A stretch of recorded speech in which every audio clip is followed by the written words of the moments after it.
Every day's a good day. I'm happy every morning, but I'm especially good today because today I get my Lada back. You know, they really crossed the line when they took that car from me. They've banned me from seeing my kids. They've locked me in prison. They've done all sorts of things without evidence and tried to ruin my life. But when they took my Lada, you know, I feel like that was just pure abuse. That was a line they shouldn't have crossed. You never touch a man's Lada. What is the story about this Lada? That Lada is a piece of Romanian history. In 1979, it was purchased by a former member of Nicolae Ceausescu's Communist Party. And 3.5, 4 years ago, I thought, you know what, I want to own a small piece of Romanian history, so I'm going to purchase myself a Lada. And the gentleman drove the car to my house, and he saw my Bugattis and my McLarens and my Lamborghinis, and he was almost in tears. He was so happy. He was like, "You want my car?" I said, "Yes, sir, I do." And he goes, "You're going to park it here with all of these cars?" And I said, "Yes, sir, I am." And he was so happy to sell me that car, there was almost tears in his eyes. And I've treasured that car ever since.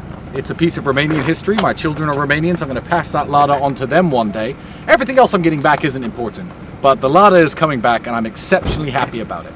So you don't care about your Lamborghinis and Ferraris and Maseratis? I have lots of those.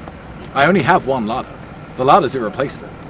Of course, I don't have any other cars, but, you know, theoretically, I have a bunch of Lamborghinis and McLarens and Maseratis and all of this. I have them.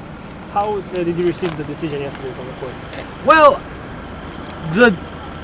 the decision from the court yesterday was very important, and it wasn't just about stealing my stuff, because what you have to understand is DCOT as an organization is genuinely very serious. And there are people who work for DCOT who are hardworking, diligent people who are taking real criminals off the streets and putting real dangerous people behind bars. And I appreciate that. However, in my case, not DCOT as an organization, the individuals behind my case are corrupt, opportunistic thieves. And I've been saying it for 2.5 years while the media has been bothering me and asking about imaginary human trafficking.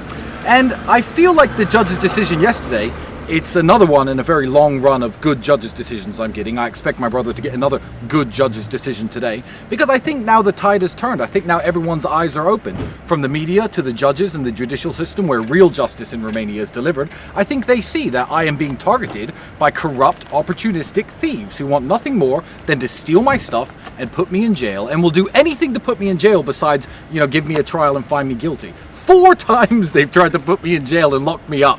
4 times, once for over 3 months. I've never even had a trial. There's not even been a final decision made of whether or not I'm going to have a trial.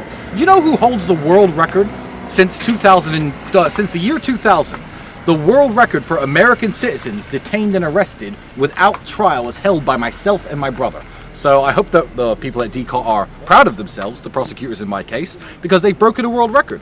You know, Russia, China, North Korea have held American citizens without trial. The longest period crossed 632 days, which I've crossed over now about a month and a half ago. Myself and my brother are the longest arrested American citizens since the year 2000 without trial.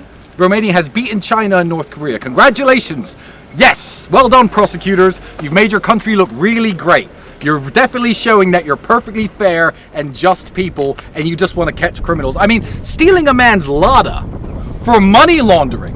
Do you know how stupid a country looks when they say, "Look, guys, we suspect this guy is laundering money, so we're going to confiscate a car that's worth less than this microphone, a car that's worth less than this guy's shoes. This is our proof of money laundering." You look stupid. You know, I hope the people in Romania are finally waking up. I hope that justice will finally be done very soon. Hopefully this whole thing gets thrown away, and then I can bask in the light of my wave of apologies, which I expect to get from people like the BBC. Where is your money, Tristan? Oh, I don't have any money. They took everything. Yeah, they took everything. This watch is actually fake.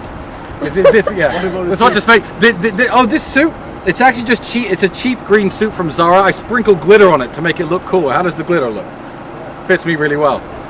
Yeah. Tristan, what are you think about the court accusation against you, against your brother? I mean, most criminal cases happen like this. If he stole my phone, I go to the police and say, "Hey police, he stole my phone," and they'd investigate the case, right?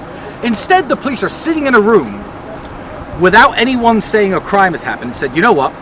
I think Tristan has stolen Bogdan's phone." And he will come to court and say, "No, he didn't steal my phone." It doesn't matter what DCOT say. They are corrupt, opportunistic thieves. They've listed people as victims and said, "Yep, human trafficking, here are the victims." The victims have come to court and said to the judge, "Hi, Your Honor, this is all stupid. It doesn't matter that I 6 years ago had an argument with him on WhatsApp. He's been my friend for 10 years. There's no human trafficking. Oh, by the way, I live in Timisoara." Like, the victims are coming to court and saying it's stupid. And this is what I think is really waking the judges up. Because if every single one of my victims was standing here today and you could interview them, they'd say, yeah, Tristan's innocent and Decot's corrupt, and I told them I wasn't a victim and they wrote me down on the victims list anyway. So what do I think about Decot's accusations that I'm a human trafficker? I think that they are utterly ridiculous. I think they've embarrassed their organization, and quite frankly, I think they've embarrassed their country.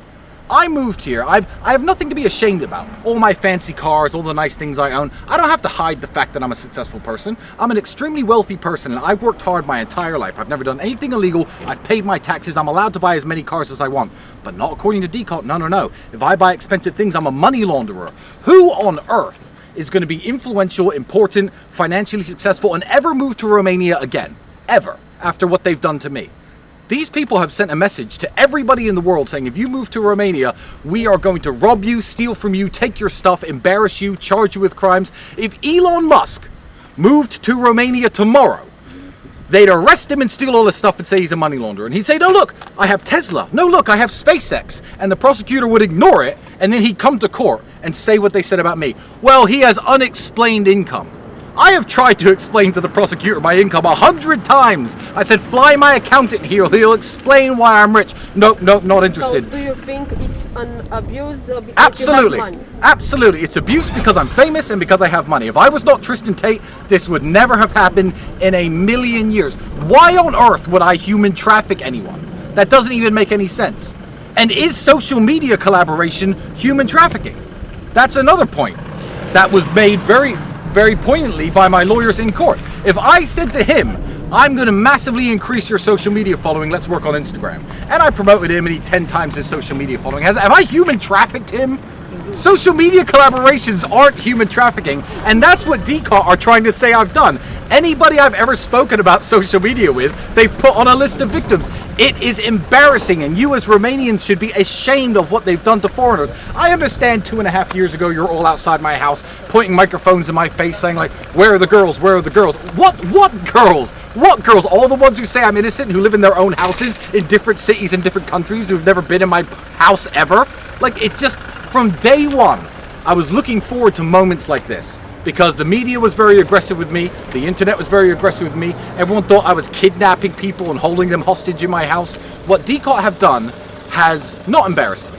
I can hold my head high and be proud of myself. But Decot has embarrassed Romania, they've embarrassed themselves, and after this investigation is over, when it's finally dropped, I hope the people responsible for this actually get in some serious trouble, because they should. They should not be allowed to just humiliate their country and embarrass their country and take foreigners and lock them in jail away from their kids. You know, when one of my kids was born, I was locked away in prison. I was locked away in prison. How will I ever get that back? They can give me back my cars. They can give me back my money. They can give me all this stuff back. How will I ever get those moments back? I won't. I have been robbed by opportunistic thieves disguising themselves as prosecutors, and I hope these people face real justice. Thank you. Any other questions? Thank you.